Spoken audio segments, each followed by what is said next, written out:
Expo. This is the final day here. We're going to be cranking out some interviews with some really, really cool booths. We have another one here. Sir, I just want to say thank you so much for coming on. And please, could you just tell everybody at home, you know, your name, your booth, and what you have? Okay, my name is Kenny Estes, and I'm the owner of Dragon Ass Lures. We're in booth 113. You have a great name. I love, yeah. What's the story there? Well, I actually come up with the name about 30 years ago when I started making jigs. And I don't know how it came to me, but it did. And it just stuck. It just stuck. What made you want to get into the bait business? Well, many years ago, I was fishing the Upper James, and I could not get I couldn't find the right jig. I'm a really big old school jig fisherman, and I wanted a really small one for smallmouth, something a little unique. And back then it was hard to find anything smaller than a 1/4 ounce. So I started making my own. I learned how to make my own. From that, I started making wood plugs and little snake baits, and it just took off from there. And I've always loved fishing, and I love making baits. So now I'm retired. Now all I do is make baits. That's awesome. So what is the first bait that you made? And going to just, I mean, we'll take a look at everything here, but Yeah. what is the first bait that you made? Jigs. Jigs? 100%. Small for smallmouth. Okay. They did really well. Caught a lot of fish on them. And still make jigs. And one of them, as a matter of fact, this is something sort of new to me that I just started doing. And it's almost an imitation of a fuzzy dice. Those things are pretty hot right now. And I want to turn one into a jig. They've been accepted well here. And a lot of people, I bought 40 some, and this is my last one. What else you got? Okay, I paint a lot of like crankbaits, if you can see that, and it's got hooks. That one and this jerk bait. That's a cool color. Yeah, it's a chrome bait with transparent paint on it, so it doesn't take away from the chrome. It has a unique gleam to it, or finish. Oh, dude, that is really cool. The eyes on that thing is remarkable. Yeah, they're all 3D eyes. This is another one. And it's the jerk bait. I love that paint color on there. That is wild. How long does it take you to decide on a color that you want to use?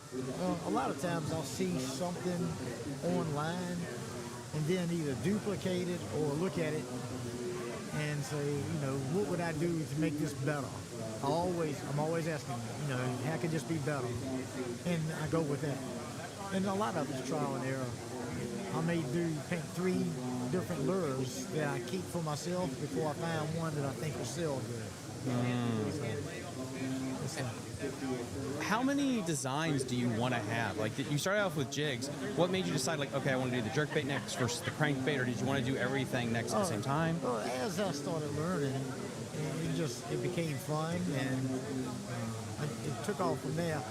We are kind of scaling back and getting specialized in a few lures more than others, but I've still got a lot of inventory.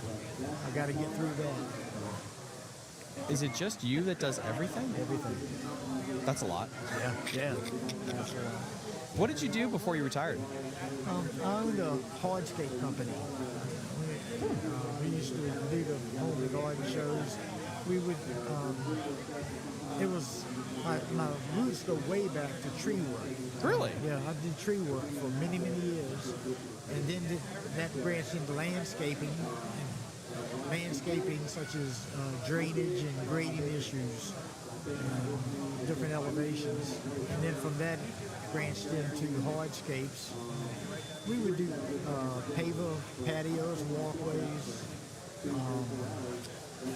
fireplaces, fire pits, stuff like that. I want outdoor night lighting and sprinkler systems, the whole package. It's pretty cool. Do you need how do you get into tree work? Is that more of like understanding what trees should go where, or more of like pruning, or what is that? It's more pruning, taking down. Okay, gotcha. I was a climber, and my dad was a climber, and that's how I got into that so easily. I climb up and take them down in pieces. You see guys doing it on podcasts all the time now. That's hardcore. Wow. And that's what I grew up doing. But from that, I got tired of climbing and got in, started my own business, and it was quite successful. What got you into fishing in general? Is that something that you've always been a passion? My dad took me fishing when I was a kid. I still go back to the same place I went to when I was 6 years old, and still deal with those folks and put in and fish there, and recommend it, highly. That's really cool. What do you got over there on the other side? Okay, these are our signature baits. These little guys here they represent shad, obviously. I've got two of them here for you. And that one's a thread fin, and this one's more of a blueback herring. And obviously without the hooks. What makes these guys different are they're floaters. They're not your typical fast sinking swim baits. You can work them near the surface, like an injured shad that's alone by itself away from the school, or it'll crank down about 3 or 4 foot, and it's perfect for working next to boat docks or flats that have stumps or weed beds on them, or points. Excellent points. How long did it take you to come up with the idea, the design, and then make the bait? Well, I've got to be honest. I don't make the bait. I actually buy blanks. Gotcha. For them. But painting them, they really do look like a shad. So I just went with that and started painting them, and that's our bestseller. That's really, really cool. And I think you have another bait. I have one more. This was our original signature bait. I call that a ripping bait. And it's different. It imitates a baiting, a little thread fin fry, and you work it completely different than you do any other type of like a rattle trap or one of those lipless baits. This one you work like a plastic worm, and when you lift it and drop it, because you tie right here about a third the way back, and from that point forwards, it's got a flat head. When you lift it, it's going to vibrate like crazy. And when you drop it, it flutters. And that's exactly what a shad does when it dies. It drops to the bottom, gets a surge of energy, and darts up, and then flutters back. And just like a worm, when you lift it and drop it, when you stop lifting, that's when they strike it, and they engulf this thing all the way down. And I guess in the past 3 or 4 years, I've modified it so many times, and I've come up with the perfect hook. I went from a 10 to an 8, and then from an 8 to a 6. The 6 was too long, it was catching on everything, so I went with a short shank.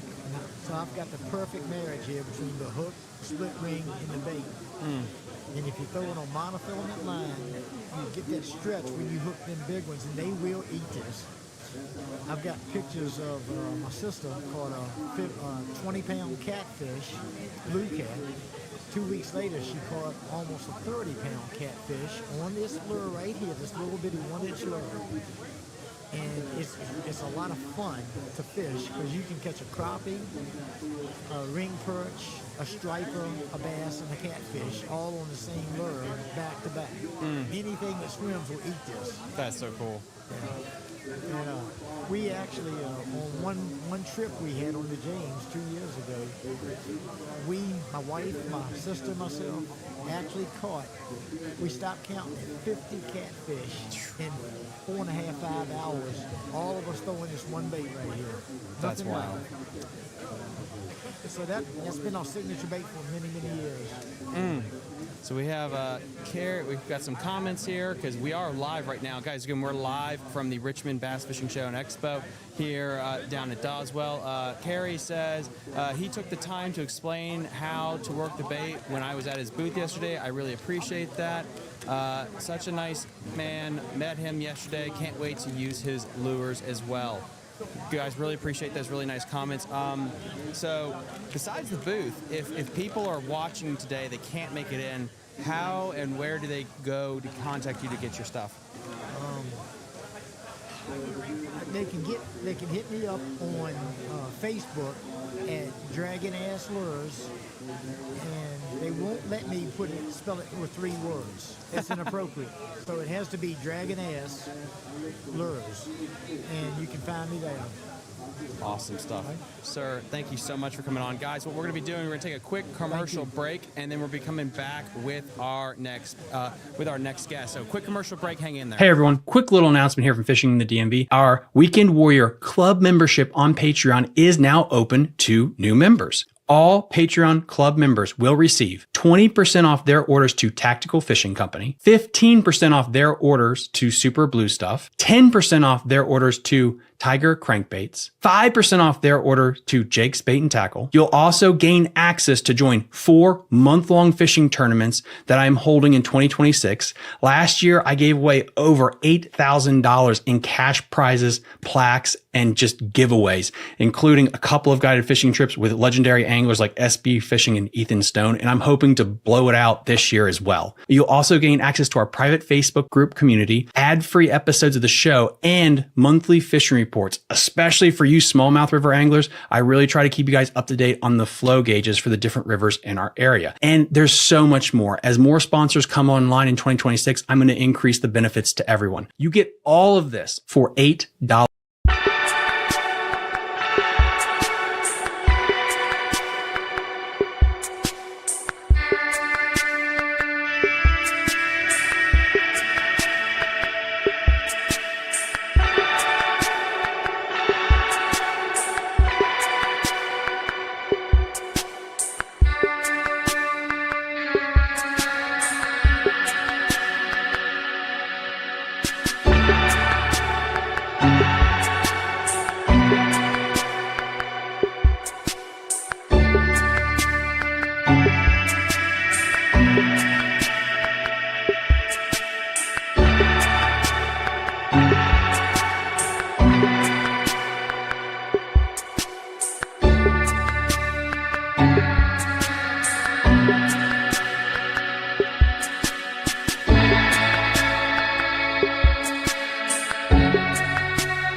Oh, that would help, guys, if I actually unmuted the mic. Sorry, guys. So we are back with our next guest here. Just a quick little rapid fire. We have the man, the myth, the legend of Northern Virginia Kayak Association, Mr. Ortega. Sir, how are you doing? I'm doing well, man. How are you? I am hanging in there. You surviving? We're at what, day 3 now? We are day 3, and Saturday was the busiest Saturday I think in all of my expo experience. It was crazy. Oh yeah. This is. I mean, I've been down here probably every year for the last I don't know 5 or 6 years or so. Mm-hmm. And I've never worked it. This is my first time working it. First time having a booth here. You know, huge shout out to Jake's for hooking us up with the spot. But no, busy is an understatement. A lot of talking, a lot of meeting, a lot of it's just a lot of fun. It really is. It really is, and hopefully this has been good promotion for you guys. So, you know, as always, for people that don't know, you know, who are you and what is Northern Virginia Kayak Association? Yep. My name is Mike Ortega, for those who don't know me. Northern Virginia Kayak Bass Anglers. We formed our club back in 2017, so we're about, this is, I guess, our 9th full season. We host kayak fishing competition events, Northern Virginia area. We fish everything we can from Lake Anna all the way north to Upper Potomac, Shenandoah River, kind of those like Maryland, Virginia, West Virginia border areas. Tidal Potomac we hit every year. And the bigger we get, I say it's a good problem, but we are kind of limited when it comes to some of our venues that we're able to hit, so we definitely focus on those larger bodies of water. But we don't want to leave out those smaller reservoirs. So we kind of formed this thing called the Battle of 5 Lakes, which I think a lot of anglers are really enjoying over the years. We'll hit, some of the smaller reservoirs. We'll pick 5. They're usually the same 5. We've been having talks of maybe switching a couple of them up over the next couple of years, but it gives anglers an option to choose, any of those 5 to fish. It helps spread folks out. Yeah, it keeps the schedule diverse, that's for sure. Oh, it really does. And again, guys, I've said 1,000 times on the show, one of the best structured schedules out there is not just fishing on TVA lakes or just tidal water. It is, you have to catch it. If you want to do AOI, you have to catch them at 2 smallmouth events, you have to catch them in 2 tidal events, and then you have lake events. So it is, you are truly an angler of the year, I believe, compared to other organizations where, again, you're just fishing like the Potomac 38 times in a row. It really tests your skill if you want to go to the next level at the Bassmaster kayak kind of trail, dude. And that's awesome that you kind of kept such a diverse schedule. Yeah, and I appreciate that. And that's, definitely something that I think kind of just naturally happened. But I think it just speaks to our area. Mm-hmm. We're such a diverse area in general with in a lot of different ways in life. We're very diverse. Northern Virginia is a melting pot, whatever he calls it. And it's kind of the same way with the fishing. And like you said, it definitely tests your skills. You're not gonna, you're not gonna catch them all year on live scope. You're not gonna catch them all year shallow. You got to be very diverse and get out of your comfort zone. We do have some of our river tournaments are smallmouth only for a reason. So it really helps you get diverse. Helps you become a better angler overall.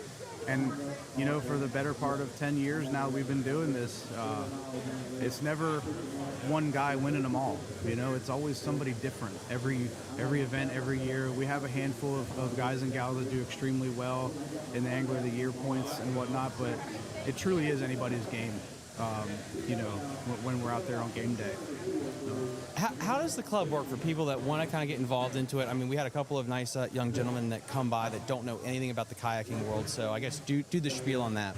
Yeah, man, it's a lot, and I guess maybe one of the biggest things I've been telling folks here at the event is it can seem like a fire hose. It really can. But taking it kind of one step at a time, learning the rules, reading the rules, understanding the rules, is probably the number one. You're gonna need some study time if you're new to this and getting out and wanting to branch out into the competitive world. But I think that's something that is, our club is very down to earth. I think, for lack of better words, very down to earth club. We have a lot of down to earth anglers and people that are always willing to help. And that's what makes our club special. Is it's not just about the tournaments. It's not just about the competition, but it's about the community and about the camaraderie and everything that comes along with that. So we encourage folks to come and ask questions. We have a Facebook group, which is extremely helpful. If you hit the search button on that, you'll find pretty much everything that you're asking for and more. I'm trying to think. Really, like I said, just reading the rules and understanding them, and then ask the questions. There's no question is a dumb question, and if it hasn't been asked before, it's definitely going to help somebody else out that comes along after you. Everybody I talk to says that once they learn the ropes and kind of figure out, things start to become second nature, and they wish they would have done it sooner. And then for people, I'm going to be sharing it live right now. The schedule is out. March 28th is the Lake Anna opener. Yep. April 11th is the Battle of Five Lakes 1. That should probably be explained for newbies there. What does that mean? So the Battle of Five Lakes, you're going to see on the schedule, you're going to have a 1 and a 2. And that's just what we've been dubbing them over the years. I didn't put when I was designing the schedule, I usually just try to work on dates up front, and then I start to spread out the venues and figure out, I ask for input. A lot of folks provide input. It's just not just me making stuff up in my head. If I did that, we probably wouldn't be very successful. But I get a lot of input from the anglers. That we do surveys and things like that, and we sort of kind of figure out what fish is better certain times of the year. And we try to mix it up too, because we don't want it to become stale. But like I said, we're a pretty big club now, so we're kind of limited on where we can fish as a group. Because again, while everything is virtual, we still always try to have a meetup afterwards and enjoy that camaraderie. But like I said, getting back to the 5 lakes, it's usually 5 southern lakes and 5 northern lakes, oriented in Northern Virginia, right? So when I say southern, it's not like, Smith Mountain Lake. We're talking like southern Fredericksburg, Spotsylvania, anything above Lake Anna. We have, for the first batch, it's going to be Lake Mooney, our Hunting Run Reservoir. So some of your local bigger reservoirs. Abel's in there, Mott's is in there, and Nye Reservoir's in there. And I think that's the one we're going to shove up front, because I think last year we started with the northern ones, if I remember correctly. So we did, so Sleater's Lake was in August. I remember that. So yeah, it was okay, May. So we did maybe do the southern ones in May, but we talked about bumping them up into April. Yeah. And to try to hit that kind of that pre-spawn time frame, because we all know there's some really nice fish in those lakes. So we wanted to try to capitalize on that. So that, I think it's going to be a good event. I think you're going to see a lot of big fish caught, a lot of citations, hopefully. And then we have Shenandoah River in April 25th, and that's small event number 1, followed by the Tidal Potomac May 16th. June 13th is the Rappahannock River. Is that Tidal the whole, or to be determined? So right now we're shooting for the whole river again. Well, most of the river. Yeah. So real quick to touch on that Tidal Potomac, that's going to be another joint event. That's important. Okay, yeah. With Mid-Atlantic, and I think CRM, KBF is going to be in on that as well. And whoever else, any of the other clubs, I know VKAE has been a huge partner for us with that, because we always have a snakehead side pot for that tournament, and they are the snakehead tournament experts, in my opinion. So they always score that side pot for us, which has been a really good success. And an extra $10 gets you in the pot and the running for a snakehead side pot and winner take all, kind of like our big bass winner take all. Yep. But then jumping over to the Rappahannock, the next one. We weren't quite sure about having 2 titles back to back, but that's just the way the schedule kind of turned out this year, because we wanted to work with Virginia Kayak Bass Nation as well, with Sean Boersma.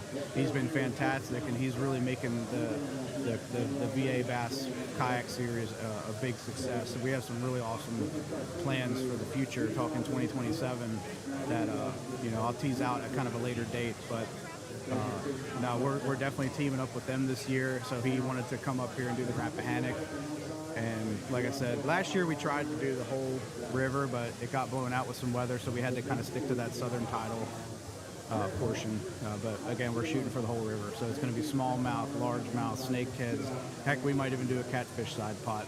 Oh, that's awesome. Because there's a lot of them down there, and I know, it'll bring out a lot more folks too. I think that may be curious about it. So just try to make it as big as we can, as good as we can. Exactly. And again, guys, it's a great schedule.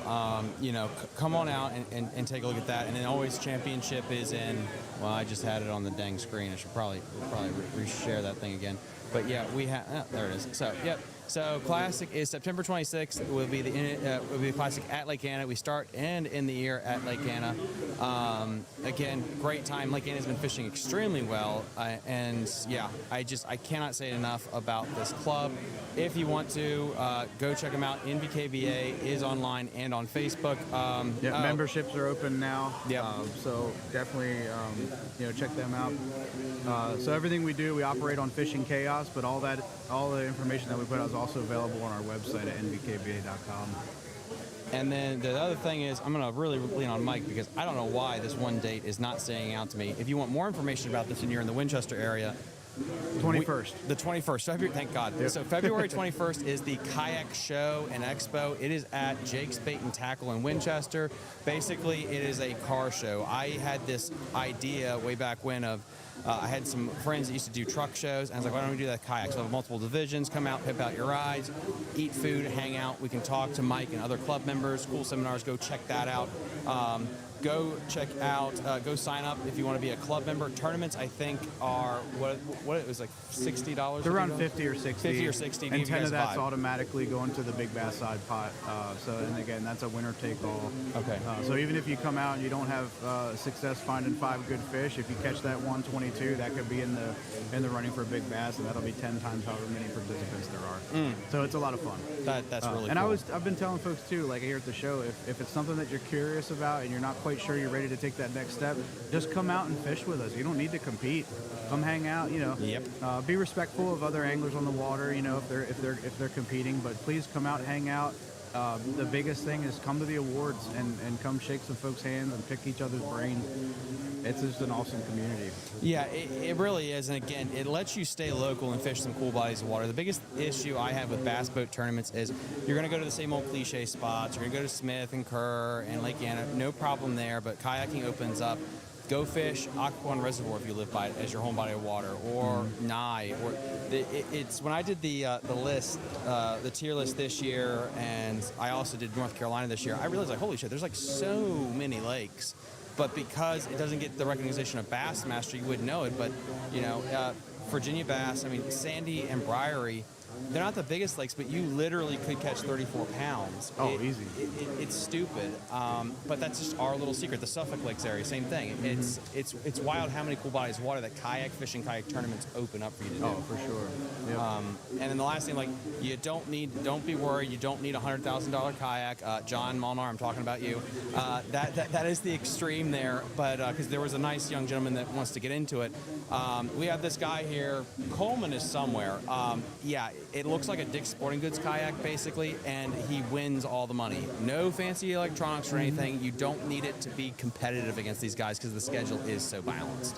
So, don't be afraid of any of that as well. That's a very good point. If you are in the area, if you're around the show, we'll be here for a few more hours. Definitely check out, like I said, big thanks here to Jake's Bait and Tackle. They got a lot of good stuff. Please also run by Appomattox River Company's booth. They've been a huge supporter of our club for, the better part of 10 years. And if you have further questions about the right kayak to buy for yourself or a kid, they're the experts, hands down. So, and they got a lot of cool stuff set up here at the show as well. So if you're in the area, please stop by and check them out. 100%, guys. Guys, go check them out. We're going to take another commercial break before we get on our next guest of the day. Please comment down below what you guys would like to see, and I'll see you shortly.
You're listening to Fishing the DMV with your host, Thomas Ahrens. Fishing the DMV is brought to you by Jake's Bait and Tackle, located in Winchester, Virginia, and Tactical Fishing Company. If that doesn't get you jacked up, I don't know what will. Hey everyone, quick little announcement here from Fishing the DMV. Our Weekend Warrior Club membership on Patreon is now open to new members. All Patreon Club members will receive 20% off their orders to Tactical Fishing Company, 15% off their orders to Super Blue Stuff, 10% off their orders to Tiger Crankbaits, 5% off their order to Jake's Bait and Tackle. You'll also gain access to join 4 month-long fishing tournaments that I'm holding in 2026. Last year, I gave away over $8,000 in cash prizes, plaques, and just giveaways, including a couple of guided fishing trips with legendary anglers like SB Fishing and Ethan Stone, and I'm hoping to blow it out this year as well. You'll also gain access to our private Facebook group community, ad-free episodes of the show. And perfect. All right. We are back. We are live here from the final day of the Richmond Show and Expo here.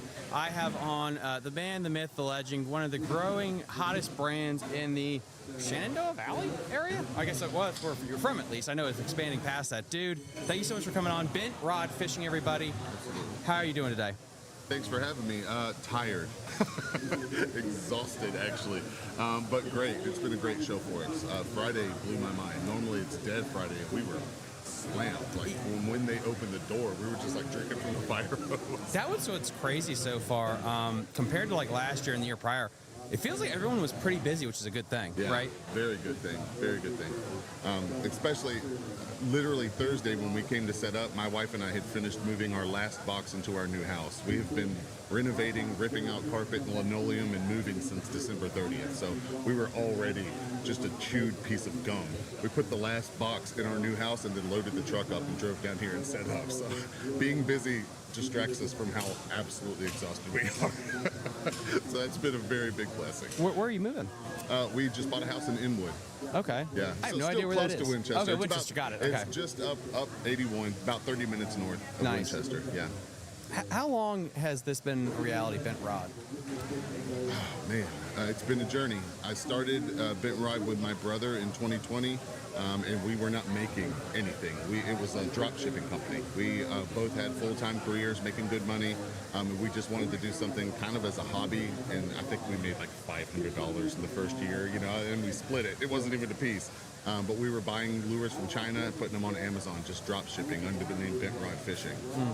Then COVID hit. I lost my career. He did too, briefly. And we both kind of looked at each other and went, oh, our side hustle just became our hustle. And then I found a YouTube channel, Baker Builds, on YouTube, and saw him airbrushing lures and was just enamored. Immediately rushed to Amazon, bought myself an airbrush, a compressor, a bunch of paints and blanks. I will never forget, I painted my first one, didn't even tell my brother I was doing it. Painted the first one, took a picture of it and sent it to him. I said, hey, I just painted this. What do you think about this for Bent Rod? His response was, you lying SOB. I know you didn't paint that. Where you got that from Jake's, right? And I was like, no, seriously. And I took pictures of like the setup and everything. It's like, I just painted this. Like, check out Baker Builds. He gives you step by step. The dude's awesome. And it's actually not that difficult. And he was like, holy crap. So my brother doesn't do anything half, right? So I went on and got the cheapest this, and he got like the top of the line everything. He got like this big booth, and so we both just started airbrushing baits. Did that through 2021, and then I found Ben Milliken, and he was doing the hover rigs with the juggle minnow with 6 cents, and I was like, I want to try that because I like finesse fishing, and so I started trying the I went to Jake's, bought a bunch of juggle minnows, a bunch of jig hooks, nail weights, and went out to Lake Frederick, and I started doing hover strolling and had some success, which at Lake Frederick is a big deal, right? If you can go out there and catch some bass, Huge. I was like, hey, sweet. But it was still just for me. I wasn't thinking about selling them. I had made some soft plastics for me, and it was like setting a tire fire in your house. Like, I was just like, I don't want to do this for a living. I just want to paint baits. But then I gave them to my friends, and they were like, dude, no offense, but we're fishing these. Like, I want more of those. Like, I don't need more jerk baits. I don't need more crankbaits. I don't need more poppers. I want more of those. What are you calling that thing? And I was like, I don't even sell it here. And I was just giving them away for a while. And then I found a guy, so at first, I don't know if anybody who saw me in the beginning when I was doing this with the rig, which is just this pre-rig hover rig, I was actually, it's embarrassing to admit, I found one the other day and I lost it. I'm going to frame it. I was actually taking jig hooks and nail weights and using shrink tubing, like electrician shrink tubing and a heat gun, and shrink tubing the nail weight to the jig hook and loading those into my mold and shooting plastic around it. It was not durable at all. What made me really decide to do this was when I found a guy online, Ross at Custom Bait Molds. He had a lead mold so that I could shoot these jigs. And it's kind of like a core tackle jig. It's the poured lead around the hook shank. And when I saw that, it was just like, oh, hold on. Like, everybody prefers this to my hard baits, and now it's something I can be proud of. I was kind of embarrassed with the whole janky, like, nail weight to the hook shake, you know what I mean? But it is what it worked, so I fished it. But once I got this and realized not only is it better and more durable, but now you can reuse the jig. Yes. Like, once the bait wears off, take it off, put another one on, and I was mixing it up. I would go to Jake's and buy, like, a cool bag of crawls that I saw, or just like different beast baits, right? And then just see what they look like on a hover jig. We were testing out every bait you could think of on a hover jig, and I kind of got obsessed with it. When we came here our first year 3 years ago with the rig, sold out by midday on Saturday. And that's when I was like, went home, took all my airbrush and stuff, stuck it in the corner, and just started full time making soft plastic baits. I literally do this from sun up to sundown, 5 days a week. So that kind of took off. Then I created the Mogambo. Mogambo actually took Best in Show here last year. I was shocked. Oh, cool. McCotter. I didn't know who he was. I'm kind of embarrassed to admit that now because I know he's kind of a big deal around here. I had never met him. I went to the bathroom and I come around the corner and there's this guy with my bait, the Mogambo, out of the package in his hand, and he's taking a picture of it. And I'm like, who is this? Like, this guy's trying to rip me off. Like, I kind of, internally, I was like, I'm going to have to go over here and get swole, you know? I walk up, I'm like, hey, can I help you? And he introduces himself. And as soon as he said McCotter, I'm like, oh, you're an idiot. You should know who this guy is, right? And he's like, yeah, this may be in the running for Best in Show. And I'm like, are you messing with me? He was like, no, dude, this is innovative. I love this. This is great. And then I showed him the rig. He goes, oh, crap. Well, now I can't decide. So they actually ended up doing both of them. The Mogambo is what people, so somebody sent him over here. A buddy of his was like, you need to go check out this pre-rig swim bait. This thing is really cool. That's why he came over. And then when I showed him the rig and kind of explained to him what I was doing, he was like, all right, are you free tomorrow? Like, we need to talk. And then when he reached out to me, he was like, yeah, you got it. Best in Show in the soft plastics category for 2025 at the Richmond Fishing Expo. I'm like, what? Like, this no-name guy in a 10x10 that doesn't even have a banner up behind him, and there's like legit guys. I mean, River Rock's here, you know what I mean? There's big companies here that are doing a lot more than me, and I got Best in Show. I was very humbled, but very encouraged, right? And just that kind of set me off. Like, I was like, okay, get out of my way, let's go. Like, that's all I needed was somebody to go, we like what you're doing. Like, this is cool. And now we're growing exponentially. I have my shop, so we've just bought a house, which means I have a new shop. And I'm super excited about that. One of the new things for me, and I mean, it's still small, like, especially you're gonna look at it and be like, oh, but my YouTube has kind of taken off for me. I had my YouTube channel for 4 years, and all I ever did was go, hey, look at this bait, it's really cool, or hey, look at this giant fish my buddy caught on my bait. And in 4 years, I had gotten 350 subs. My videos, after like 2 months, would get like 100 views. And then I just had the idea. I was like, you know what? Instead of promoting my baits, why don't I teach people how to do what I do? Right? Because there's a lot of guys in this industry that really defend their recipes. And I'm going to catch some flack for saying this, but it is what it is. A lot of guys are like, oh, this is my secret sauce and whatnot. But the fact of the matter is, give me a soft plastic, and I'm not trying to be braggy at all. Give me a soft plastic and give me a day, I'll match the color. Right? And I've only been doing this for 4 years. So there's guys out there who've been doing this for 20, 30, 40 years. Your secret recipe is not secret, man. Like, they can figure it out. We all have the same access to the same pigments and the same glitter and the same highlight powders. And we can look at a glance at a bait and go, oh, that's a hog salad gilly. Yep. Right? We all know the molds. We all know the recipes. So I was just like, what am I hiding?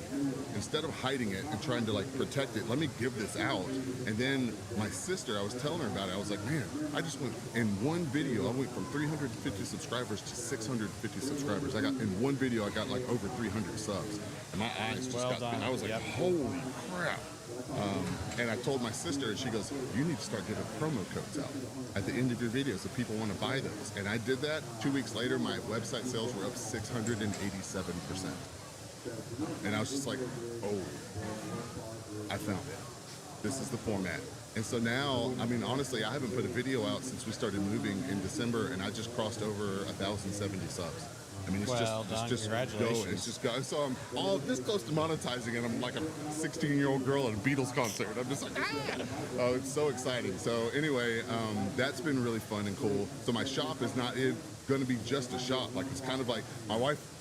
She does it to mess with me. She just calls it my studio because she knows I'm like, oh, don't call it a studio. I'm a guy. It's a shop, you know. But I have like a section where I'm going to have chairs. I'm going to have like local bait makers. I've already reached out to. I think I'm going to have to see if Jared wants to come over and talk to a couple of the kids on Richmond County Bass. Yep. And just kind of do like really short like YouTube lives, and just kind of do like Q&As with some of my guys. I had a couple subscribers come here from my videos and go, hey, I subscribed to your channel, man. It's great to meet you. It's crazy. I got 1,000 subs, and I've had 3 people come up and introduce themselves that they found me on YouTube and subscribed to my channel. So that's just really cool. It's been very encouraging.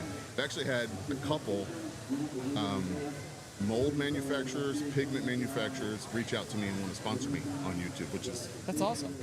jaw-dropping. Like 8-Bit Baits, the guy reached out to me. He's huge on YouTube. Like Bait Chucking is his channel. 8-Bit Baits is high-end stuff, very high-end stuff. I had never used it because I couldn't afford it, right? I mean, to sell, if you did it for a hobby and just content creation, you can't afford not to use the stuff. It's gorgeous. But if you're doing it and you're trying to make money at it, it kind of does hurt your ROI, right? I mean, because it's expensive stuff, but it is worth it. But I was just kind of like, oh, I don't know if I'm there yet to be able to do it. He emailed me and was like, dude, I love your channel, love the video content. I can see you improving on every single video. This is awesome. I'm gonna send you a box. What's your address? Sent me a box of like over $200 value and I could tell he watches my videos because he sends me all purple stuff. He said in there, I know you're addicted to purple. I'm gonna send you everything I have that's purple. So that was just like, I'm just sitting here like in a 2-month period, I went from 350 subs to over 1,000, and now I've got people reaching out to me wanting me to use their molds. So like, I'll send you a mold a month if you'll just promote it on your channel. I'm sitting there going, what just happened? So it's been very encouraging. I'm really excited. Can't wait for my new shop. It's gonna look pretty cool. I've got like black and white checkered floors, and I'm going with the whole like logo, like black and white monotone. The only color that's gonna be in there are the baits and the pigments on the wall. That's awesome, dude. So yeah, I'm pretty stoked. It's been very exciting. It's always, the journey is always amazing, man. Yeah. It really is. And I know people online, I know you're clattering. We're going to start showing off stuff to the camera. So let's go for it here. Which one do you want to show off to the fine people at home? So, being as that the Shenandoah River is my home waters, this is a newer color we came up with this past year with a guy who runs the Shenandoah Valley Bass Brothers, Colt Calville. This is Colt's Creek Chub, and it has been crushing it on the Shenandoah. He had a smallmouth spit up a creek chub on his boat. He took a picture of it and sent it to me. He said, hey, can you match this color? And then that's what we came up with, and he's been crushing it on that, and especially in the spring and summer. That's beautiful. Wow. And That's then really cool. one of my other pro staffers, and I've sold out of it in every other bait but this. That's why I brought this one over here. His name's Ron. He's been here with me. It's called Morning Ron, a hot pink back and a pearl white belly. That is one of the newest colors we have that's just on fire. Ron never takes it off, his rod. He's constantly got that. And mainly in this bait, though. I sold out of it, so I couldn't bring it over here to you. But my newest bait, the River Rig, which is the rig shrunken down to a 3-inch profile. Most of the guys are putting those on drop shots or like ball head jigs, and a lot of the guys that really love them are scoping. They love That's so cool. shaking that minnow in front of a bass's face. This is one of the first colors I did on YouTube that's kind of blown up for me, called Shimmer. It's kind of like a baby blue back with a clear belly with holographic flake in it. That's been a pretty popular one lately as well. And then, guys, I'm going to take out the package just so you can. So just so you guys can get more of a visual eye on it, it's honestly taking it's not overthinking and keeping it simplistic, like, duh, why hasn't someone thought of that? And just it is, but you can tell right there. And I'll just let you talk about the design. There we go, perfect. Yeah. Look at that, molded right into the bait, giving you that hover style. Mm-hmm. Beautiful. Yeah, so the mold has magnets in it that holds that hook in there, and it sandwiches it perfectly between the left and the right side of the bait. So every single bait, that hook is positioned in the exact same place, perfectly balanced. So when you buy a bag and then you come back to Jake's a week later and you buy another bag, you can know each bait is going to act exactly the same in the water because that mold holds those hooks in exactly the same position. Versus threading them on yourself. And I'm sure you got guys out there who've been doing it for 30 years and they're like, well, that's no big deal. But for me, I suck, especially at thin baits like that. Threading like a cord tackle, like when I used cord tackle jigs, and I love them. I'm not talking any smack about cord tackle jigs. They're awesome. But I went through so many plastics just trying to get the jig on right. Because if you don't do it right, you have to back it out. You just destroyed that fluke. I mean, you got to grab another bait. So this has been really popular. I sell these without the jigs in them. Jenny actually called me. She's like, hey, a lot of guys want to use these like as a chatterbait trailer or nose hook. Daniel Litwin goes on the Shenandoah and nose hooks them. He's the only person I know that really does it and just destroys. He did a video in the summer. I think it was like the only baits you need this summer or something. And he had a local guy in Winchester, Shenandoah jigs, Shenandoah tackle, Shenandoah something. Cody, I think is his name. Cody, yeah. Really good stuff. He's a cool guy. I met him at one of our tournaments. He was putting my unrigged on the same color custom that he had that guy made for a chatterbait and was just crushing with it. So he uses it as chatterbait and a nose hook, and he says he just rips it, like rip, and then lets it stop. It just kind of flutter like it's struggling, and the smallmouth just inhale the thing. So I love hearing the different ways that people fish these. Like every now and then somebody comes up and goes, oh, I like to take like I had a guy yesterday tell me to take he likes to take a hit on these, on the river rigs. He takes his, and he doesn't put the hook shank in the middle. He tries to almost get it right up at the top, so most of the bait is below the hook shank. He says it causes it to roll more. And so when you're kind of doing the little Alabama shake, it gives you a more exaggerated roll. I'm just like, learning something new. That's brilliant. Yeah, I was like, that's crazy. That's awesome. So yeah, I love that stuff. People reach out to me all the time. Hey, have you ever tried it like this? Or these on the Z-Man Micro, like those super tiny micro chatterbaits fit perfectly for like crappie and trout and stuff. It's a really good fit. Dude, that's awesome. So people, again, guys, if you're not, come on down to Richmond Expo, right here next to Dick's Bait and Tackle. If you guys can't make it, where can people find your products? BentRodFishingUSA.com is my website. I'm at Jake's Bait and Tackle, and I'm at Hoffman's in Berkeley Springs, and I am in a tackle shop in Kirkwood, Pennsylvania. Jim's Live Bait and Tackle. Jim Neary's Live Bait. They're actually here. They're the favorite rod dealers. They carry me as well. I am looking for more retailers, so if there's any tackle shop owners out there that want to take a chance on a guy who's trying to stay innovative and do something. I'm doing this full time, and I'm looking. I do 40% off. Actually, today we have 40% off going. I'm trying to clear out. My shop is moving from like the basement, like away from family, to main level. Awesome. Like it's going to be 20 feet away from the kitchen. And LureWorks just came out with a new plastisol that is virtually odorless. So I'm switching over to that so I don't stink out so my wife doesn't divorce me basically. Awesome. Because of making my baits. So I want to get these out so that all of my baits are made with the same plastic. So we're doing a huge sale today. So if you come down, come to the booth. We're trying to get rid of them. Awesome stuff. Guys, go check him out. We're going to take a quick commercial break. We're going to be back. We're going to be talking crappie fishing here shortly. So come on out, check it out, and we'll see you guys soon. Hey everyone, quick little announcement here from Fishing in the DMV. Our Weekend Warrior Club membership on Patreon is now open to new members. All Patreon Club members will receive 20% off their orders to Tactical Fishing Company, 15% off their orders to Super Blue Stuff, 10% off their orders to Tiger Crankbaits, 5% off their order to Jake's Bait and Tackle. You'll also gain access to join 4 month-long fishing tournaments that I'm holding in 2026. Last year, I gave away over $8,000 in cash prizes, plaques, and just giveaways, including a couple of guided fishing trips with legendary anglers like SB Fishing and Ethan Stone, and I'm hoping to blow it out this year as well. You'll also gain access to our private Facebook group community, ad-free episodes of the show, and monthly fishing reports, especially for you smallmouth river anglers. I really try to keep you guys up to date on the flow gauges for the different rivers in our area. And there's so much more. As more sponsors come online in 2026, I'm going to increase the benefits to everyone. You get all of this for $8 a month, which is less than a megabass jerkbait or a jackhammer chatterbait. And I'll sweeten the pot. If you sign up for the whole year, I'll give you 15% off your membership. 15% off. Guys, this is just a way I can say thank you to everyone that helps support and keep this show going. Link in the episode description. Thank you so much.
you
You're listening to Fishing the DMV with your host, Thomas Ahrens. Fishing the DMV is brought to you by Jake's Bait and Tackle, located in Winchester, Virginia, and Tactical Fishing Company. If that doesn't get you jacked up, I don't know what will. Alrighty guys, we're here finishing up here the great time we've had at the Richmond Fishing Show and Expo. It has been an amazing event with tons of great booths and guests. We're going to be getting a couple more people on as we go through this year. We got so much to still cover. So if you guys want, please comment down below. Let me know what else you'd like to see here at the show. We got some pre-recorded episodes that are kind of already been done that will be coming out the rest of the week. We might be doing another walkthrough. Might have a couple more surprises for you, but we're gonna let you know as we go here. But again, I just want to thank everybody for everything they did, their time, their effort, and putting this event together. It's been an absolute blast to see everybody here. Please, please, please, if you could comment, like, subscribe to the channel, it really helps out in the algorithm. If you are interested in sponsoring the show and you want to get some marketing promotion, please reach out to me, fishingthedmv@gmail.com. You can also message me on social media.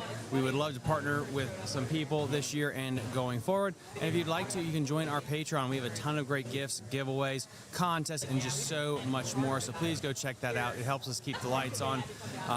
And yeah, thank you so much. And we will see you guys this week on Fishing the DMV. Bye.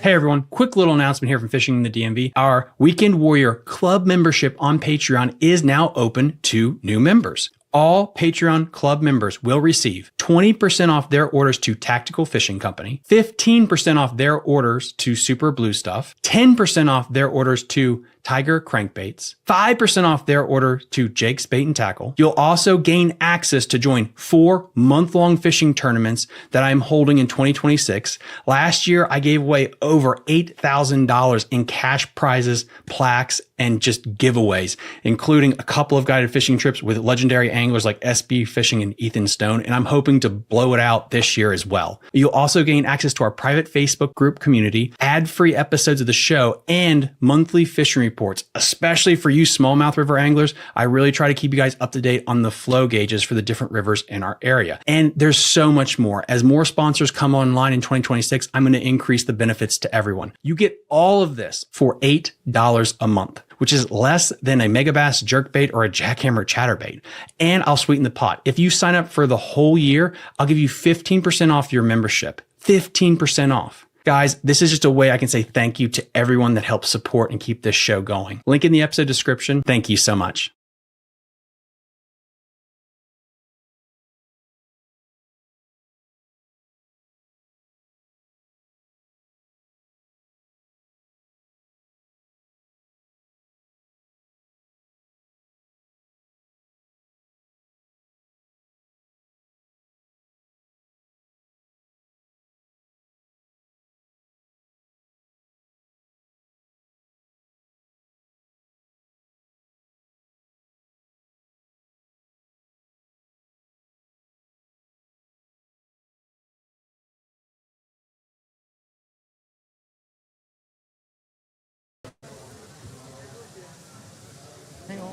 Oh, there he is now. Well, I can't watch your license instead of talking. Oh, sorry, I texted you. So, He can jump on. Let him you jump sure? on. Okay, I know you want your time in the light, but yeah. No, it's all right. That's cool. Come on down. Good. I can come back later. No, we got it. Come on. I know jump on. I know you got a seminar to do. You know. So, quick commercial break, guys.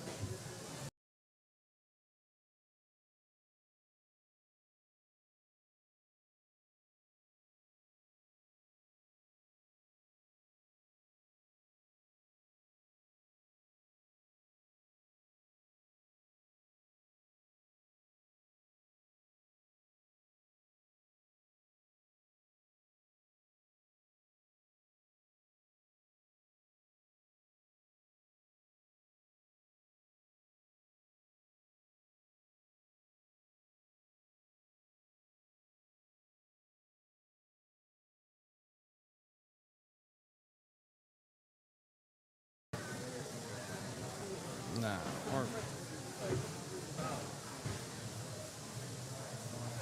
How y'all doing? I got a mouthful. I brought some unorganized stuff. That's a kayak?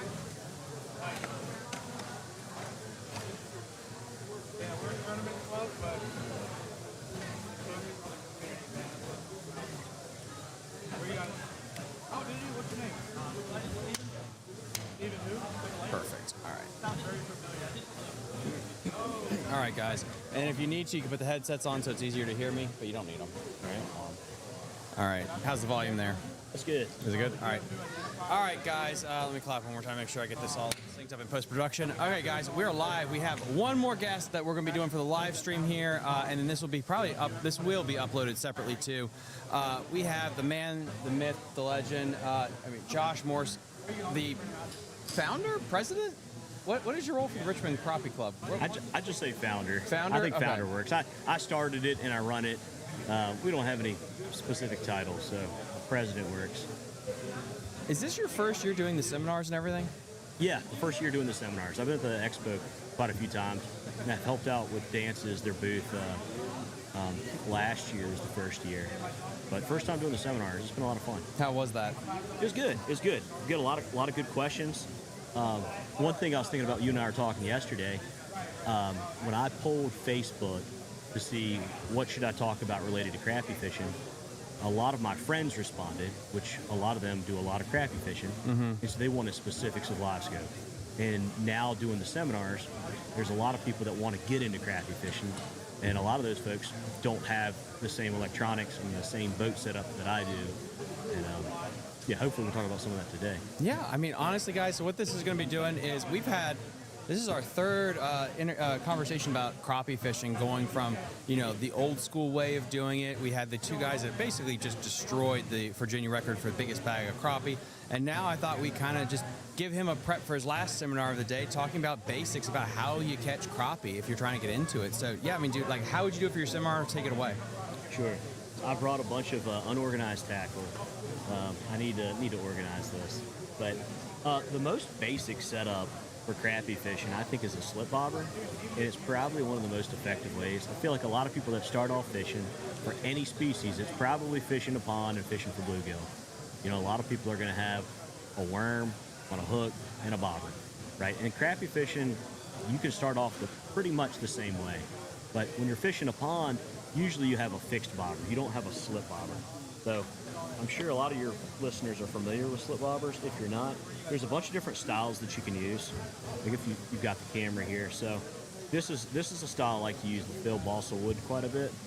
Your line goes through the top, and this can slide up and down your line. So you can fish with a bobber and have your bait set at 20 feet deep if you want to. That's a good way to do it. Now, the way I typically rig it, I like to use these yarn bobber stops.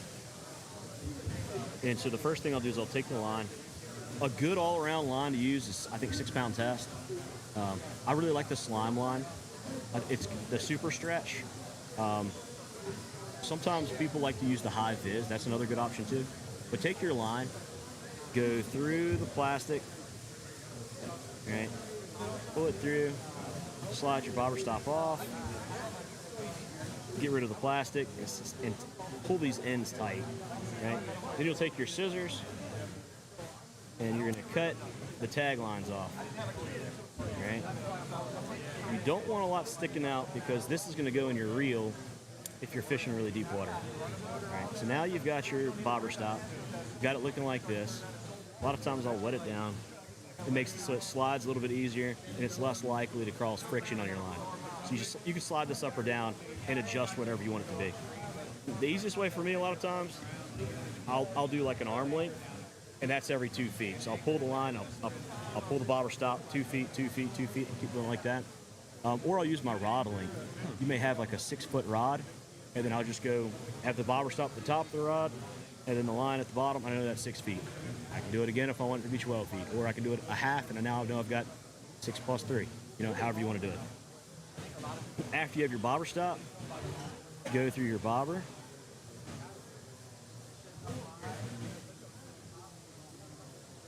All right, there you go. So this is going to slide up and down. All right.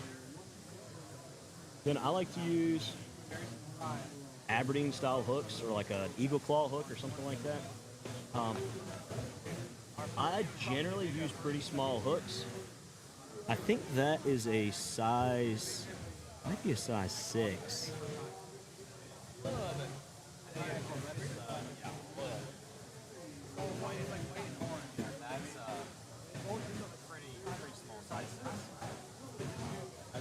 Yeah, pretty small. If they're biting really good, I may use something like a size 2. But when you really need to finesse the fish, I think the smaller hook's the way to go. I like to bend these out because I want the hook either straight out or I want it tilted up just a little bit. So when you do that, be careful. I don't like to use pliers when I bend it out because sometimes you risk doing damage to the tip of the hook itself or the barb. I'll just go on my tackle box and just kind of bend it out. So now you've got it a little bit straighter than how it comes out of the box. All right. I don't get too fancy with the knot that I do, especially if you're fishing with a minnow.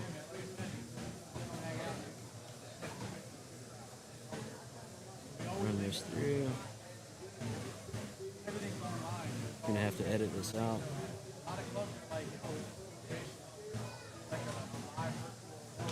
Wet the line, pull it tight.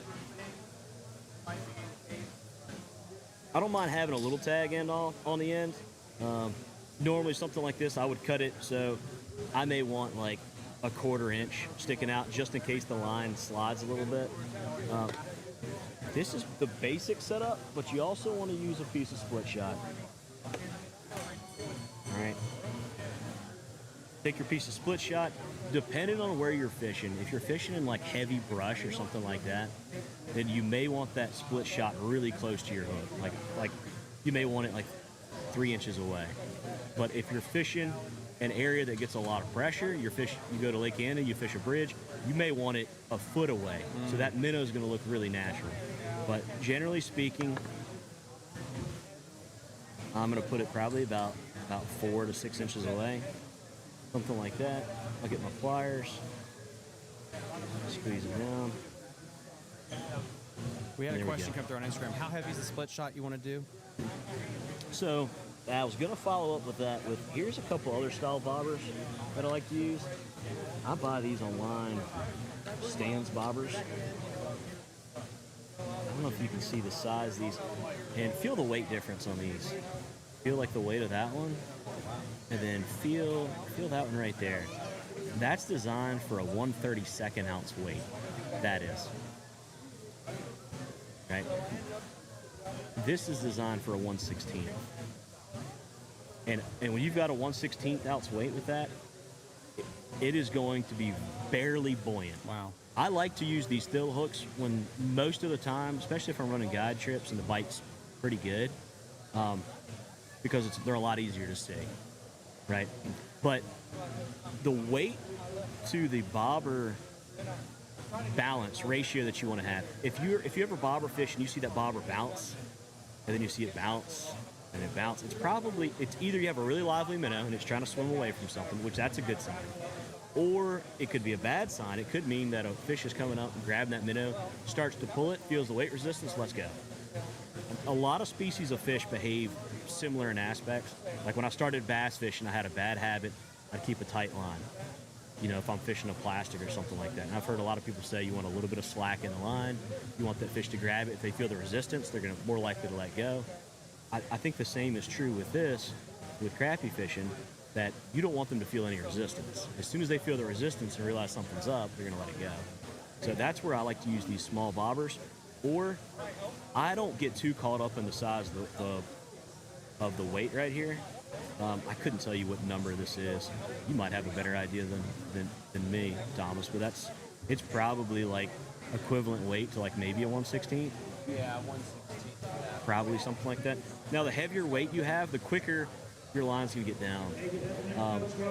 That's the thing with a lot of other styles of slip bobbers that I don't like, is that it takes so long for the line to go down. Like you have to sit there and wiggle the line. And if you have a little bit too heavy of line, like you're using 10-pound test or something, it's going to be really hard for the line to slide through that bobber. So yeah, that's pretty much the basic setup that I like to do. Now what I'll do, like if I didn't have live scope, I didn't have a fish finder, didn't have anything, I'm looking for the warmer months where I'm going to be using this in general. unless you go somewhere where it's fairly clear, like Lake Anna, like those bridge pylons, a lot of crappie stay on that year round, so you can fish there. But some of the other bodies of water, like in the Richmond area or down at like Bugs Island, you're going to see they're going to be more related to the cover during those warmer months. And that's when it's a good technique to learn how to use a slip bobber. So you might take 4 rods with you, and say you're fishing 12 foot of water, you may have them set up at, okay, here's one set at 4 feet, 6 feet, 8 feet, 10 feet, and just throw it around a piece of structure, right? And then just see which one gets hit, and then you can know, all right, I'm going to adjust everything to that depth. So even I was talking to a couple yesterday. They said they're like, we've got a $100 fish finder. It's I'm like, so all you're seeing is water temperature and depth. And I'm like, that's fine for this. You just need to know what depth range do I want to cover. If I'm taking 4 rods, if I'm in 15 foot of water, I may have a different gap. It's the water clarity. Depending on the water clarity, well, if the fish can see 3 feet, well then probably want to put your bobbers like 3 foot apart in an area, different vertical depths. So there's a lot of things you can do. Even before I had any fish finder at all, I would go there. I'd put my hand in the water. It seems crazy, but like, if you want to have a general idea of what's the water temperature like, that's like the very basics. If you're out there in a canoe, you just go to a campground or something like that, and you want to catch some fish, get an understanding. And then even now, I'll catch myself doing it like I'm in tune with what the water temperature is because I see it on my screen all the time. But I'll put my hand in the water because I want to be in tune with what I see versus what I feel. So if I go somewhere and I don't have it, or it cuts out or whatever, I've got a better feeling for it. So. We had a question here on Instagram. Is it better to have it set a little bit lower or a little bit higher in the water column? That's from Tom Blair 93. So I'm assuming, I'll rephrase your question there, Tom. Do crappie feed up more or feed down more? So, in general, crappie are more likely to feed up. However, they will feed going down. But where you want your bait set, you always want your bait set either above them or at them, but never below them. Okay. Yep, because I've had times where you get the split shot comes right down past them. They'll go over and they'll hit the split shot. Now, most of the time when I'm using a bobber, I want it to be above them. And I like to have my bait as far above that fish as possible while it's still being able to see the bait itself. Because if you put it right in front of that fish's face, that's not really a natural presentation of the bait. You want that crappie to see the bait from a distance away and say, okay, I need to ambush that bait. Not, it's right on my nose, I get a chance to study it. I'm going to look at that hook and I can see the split shot. You're just less likely to catch the fish. The exception would be, we went up to Ohio, up to Lake Erie for a crappie tournament about 1.5 years ago, and we started off having the bait above the fish. We're throwing slip bobbers underneath docks, and we had it up above them, and they were very in tune with, if there was just a little bit of resistance, they would let go. They'd pull it and they let go, pull it and let go. So finally, we started putting the split shot further away. We caught a few fish, but you see, if they pulled it down at all, they'd let go. So then we adjusted and we put the bait right in level, in line with them. And then we started to see, you would notice the bobber goes sideways just a little bit. It's like, okay, that fish has it in its mouth. And I don't know how long it's had it in its mouth. And there's a greater chance that the hook ends up deeper than you want it to be, but we were catching the fish. So, another thing about the setup, I use gold hooks a lot. Every once in a while, I do think there's a chance that a red hook may be better. Jury's still out for me, but just another thing to look at and try. When it comes to rods, I know this is something where, after talking to so many of you guys this weekend, you're going 10, 11, 16-foot poles. If you are just starting out, you're not a professional crappie fisherman, can you get away with just going to Walmart and getting an ultralight or something like that, or is it really important to have that specific rod? So when I talk about equipment, that's a good topic to bring up. To catch a crappie, you don't need anything fancy. I mean, you can catch it with a cane pole in a canoe or off the bank. Like, that's it. But every little thing you do makes it just a little bit better. So if you've got a better quality rod, you can feel the bite a little bit easier, or, getting that fish in, it's got the right amount of play, right amount of action, that's going to help you out. What I tell most people is start off, make it simple. Like, if you're not sure, like, what level you want to get into and how much you want to invest, just get some cheap rods. That's fine. The thing I will say to some new people, if you're slip bobber fishing, having one longer rod is pretty nice. If you get somewhere where there's like a lay down or something like that, sometimes it's nice rather than throwing your bait across like a piece of wood and having to get your bait back and get hung up frequently. It's nice to have, if you've got a 13-foot rod, you can just reach out and just dip the bait right down. And then pick it up and dip it somewhere else, pick it up, dip it somewhere else. You know, you're dropping straight down and straight out rather than having to drag it across. That's pretty nice. Or you go to like a bridge or something like that, and then you're kind of sticking it in between the pilings, slide it out, stick it between the pilings. Or it could be hard to cast underneath the dock with a slip bobber. You can get that longer rod, and you kind of push it in there a little ways and pull it back out. So there's definitely advantages to it. I tell people there's pros and cons to every type of rod. I really like the ACC rods. I really like the 13-foot rod. It's very versatile. You can use it for like a lot of different ways. But get one. I see some people, they'll just buy like 4 rods. Hopefully Dances doesn't hate me for saying this, but buy one and try it out. Because I think if you get one rod, you'll go back and you'll buy more and you'll like it. But starting out, don't invest too much money until you decide that's the technique you want to do. Or like, you know what, I think it'd be better for me if I had this length rod, or make adjustments. Because every rod company is very different. When you're in a boat, I know it's kind of different than a bank. So how many rods do you think a person could comfortably use on a public pier versus when you have a boat fishing a tournament? Is it the same amount of rods, or is there more of a comfortable set when you're dragging it to and from a public area? Whenever I used to fish from the bank, a lot of times I'd take 3 rods. I have 3 different setups.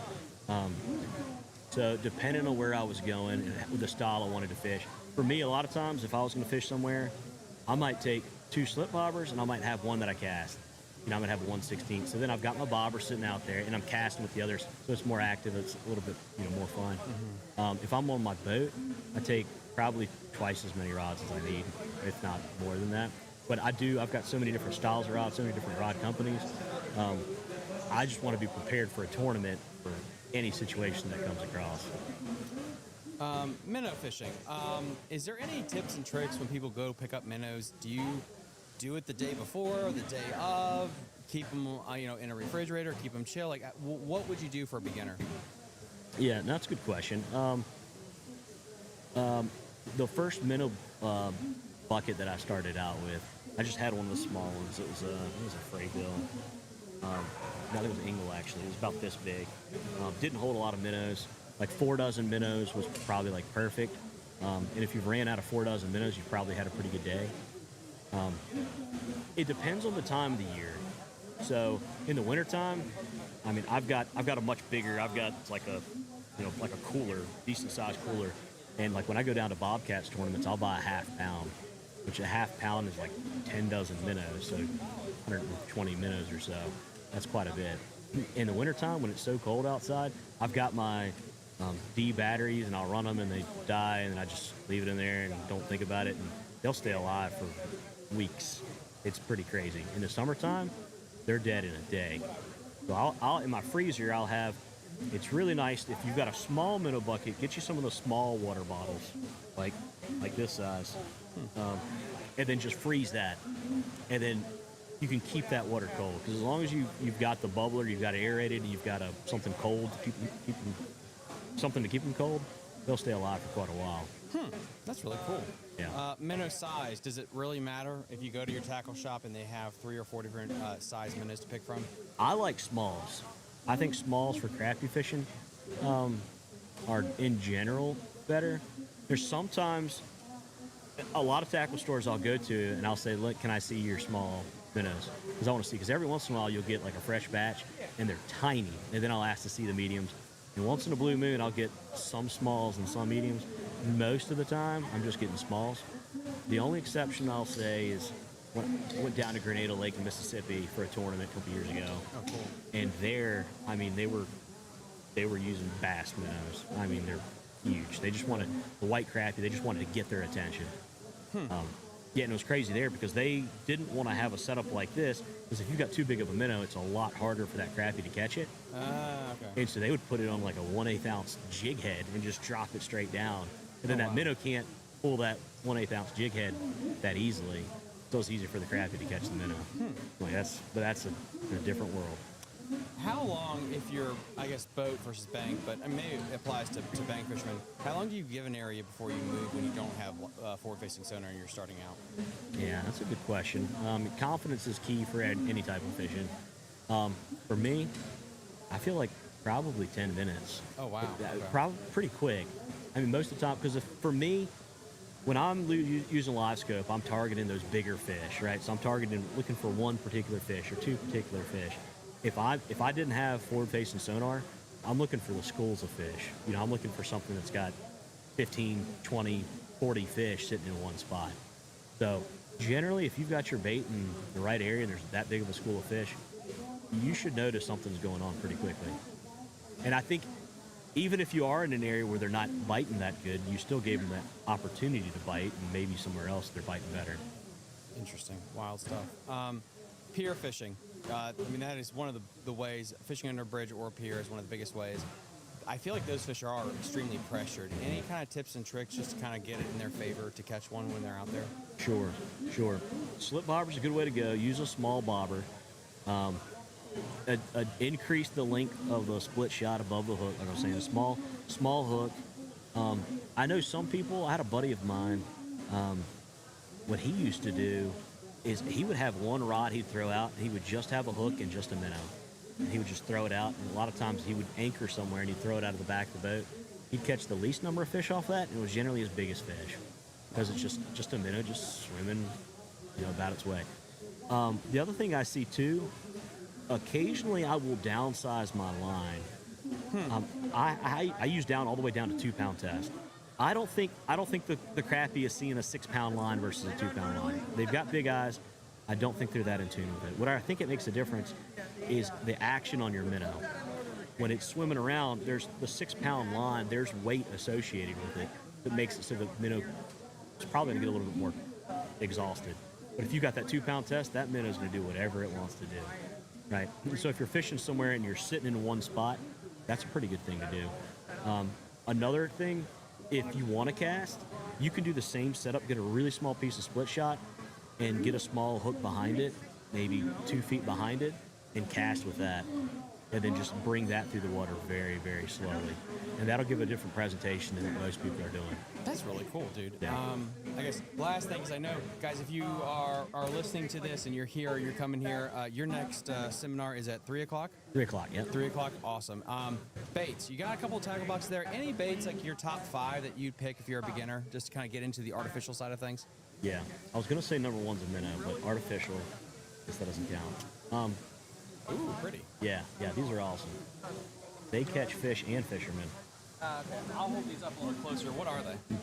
All right, so most of those are by Nick Taylor's Jigs. Joe Mayon makes those.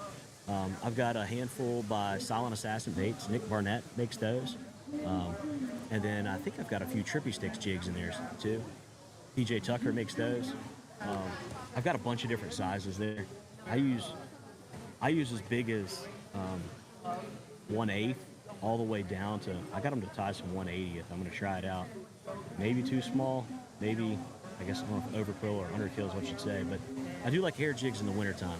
I think when that tail, when the hair gets wet, it comes to a straight point. I think that makes a big difference. I didn't bring my plastics with me, but I like Bobby Garland plastic baits quite a bit. I know with dances, they've got the 6 Sense baits that Josh Jones pushes quite a few of those. I'm gonna wait till the end of the show. I'm gonna buy a handful of those. I do think sometimes it makes a difference instead of that straight tail to have like a split tail. If you're casting, I do like a paddle tail or a curly tail. I think that helps, but the fish need to be active enough that you've got a heavy enough weight that you're getting the proper action on the bait. If you've got like a 1/32 ounce on a paddle tail and the paddle's sitting straight, I don't think it looks very good. Why does pink? It seems like a very crappie thing versus like bass fishing. Like there are some people that make pink baits for bass fishing, but crappie, there's a lot of bright yellows and pinks out there. Yeah, I sat. Eddie Moody and Freddie Sinclair had their presentation. I sat on that today, and Freddie said he likes to use pink a lot. I don't know what it is. I probably don't use pink as often as I should. but I do think the shade difference between your baits has the potential to make a difference for the fish to notice it, especially if you're not using forward-facing sonar. You want that fish to be able to see it from as far away as possible. And that's why actually why with some of these, like the black and chartreuse, and I got an orange head on it. I got those tied because it's quite a contrast between the three colors. And my thought is hopefully those different shades, that's going to get a fish's attention from further away. But I've seen it when we went down to Grenada. There was a guy, I think he came in second in the tournament, and I saw he was using an orange jig head and just a minnow, just a jig head and a minnow on it. But it was an orange jig head. So that kind of made me start thinking a little bit too. I used to use a lot of lead head, just plain. I still do that, but every once in a while I think maybe it could make a difference. What about the in the bass shore? You see the jigging minnow kind of set up, and it's getting smaller and smaller and smaller with those things. Is that something that is caught on in the crappie world, or is that something that was from the crappie world, just that simple just jig head minnow that cast with forward-facing sonar? I think it's based. To me, it looks like a crappie bait. When I noticed that the bass fishermen were starting to use that, I'm like, that makes a lot of sense because I catch a lot of bass while I'm crappie fishing, and then I go bass fishing, and I feel like I catch less bass than I did when I was crappie fishing. And I'm like, well, maybe I just need to use my crappie baits while I go bass fishing. So I think it's pretty much the same as what crappie fishermen have been doing. So it's interesting. It surprised me too. I should probably do more variety of species because, like, I've picked up a lot. We went up to Ohio. You see a lot of influence from, like, the Canadian waters and, like, the really clear water and, like, really small baits and really finesse stuff. And I'm like, man, that's probably something we should be trying. We should probably be, on the crappie side, be picking up stuff from the trout fishermen. And every so often, like, you get in the spring when the crappie are just munching and the bass fishermen are catching the biggest crappie and they're catching only big jerk baits. I'm like, should probably be kind of like, rather than just being honed in on, like, these are baits for crappie, probably need to spread in both directions. I should probably go more finesse and probably bigger too. Question that did pop up earlier on was when does the pre-spawn start? Is it temperature? Is it time of year? Sunlight? When would you consider it being full-blown spawn or pre-spawn? Sorry. Sure. So I guess I'll say my opinion is on the spawn. I was talking to Freddie. He was talking the bigger fish. What he was saying, and I completely agree. The bigger crappie generally spawn first. They'll push shallower first. He said he starts looking in that less than 20 foot of water, like starting to perch through in the creeks when the water temperature's in like the mid 40s. I'll see that too, but as far as like actively spawning, I would say I'm looking more for like mid 60s, upper 60s. That's when I start thinking about they're in spawning mode. You get in this when 70s, they probably post spawn, but the bigger fish spawn first. I would say, to me, I think a lot of it comes hand in hand. The water temperature, and I think the moon phase will kind of drive when some of those fish are spawning. Like, that's the time they're spawning, as opposed to, like, maybe they don't spawn right now, maybe they wait a week. But it's probably the amount of daylight too. But the amount of daylight also has a big impact, I think, on the water temperature. But normally in Virginia, I'm looking at somewhere like, depending on the body of water, somewhere in that March to April time frame for spawning crappie. I'd probably say your 6 week window is like the last week of March through like the first week of May. That's probably your range of when they're spawning. But I really have only been fishing public water for I guess 8 years now. So I've only seen 8 spawn cycles. So I've gotten very comfortable with live scope and what I'm seeing on there. But as far as figuring out, is it the water temperature? Is it the daylight? Is it the moon phase? And like see like when this is the combo, this is what they're doing. I'm still trying to piece that together. And I talked to a lot of older folks that crappie fish, and they've got it dialed in better, but I think every year they're learning something new too. What conditions do they tend to suspend? I know we've had a couple of conversations this weekend about, we discovered that they will suspend in 10 feet of water over 40 feet of water. Is that they always do that, or is it a time of year thing? Is it a weather pattern thing that makes them kind of fall into that habit? So they're cover oriented in the warmer months. So like around the spawn, through the summer, early fall. After that, then you'll see a lot of fish that are roaming. Now, as far as like where they're at in the water column, it depends on the body of water. I think a lot of times when that water starts getting colder, you go from December through like January. I do think that sometimes those fish will start pushing deeper because it's warmer at the bottom and it's colder at the top. But then you get to a certain point where now you're going the other direction. In like February, you start having some of those warm days, and the top's probably warmer than the bottom. So I kind of think that's what will sometimes bring them up a little bit higher in the water column. Like you may find them this time of the year, they may be 15 foot down to 25 foot down or something like that. And in February, you may find them 2 foot under the surface down to 15 foot under the surface or something like that. Now, as far as like, well, why is that fish in 40 foot of water and why is it only 10 foot down? I think they get comfortable with the depth that they're at.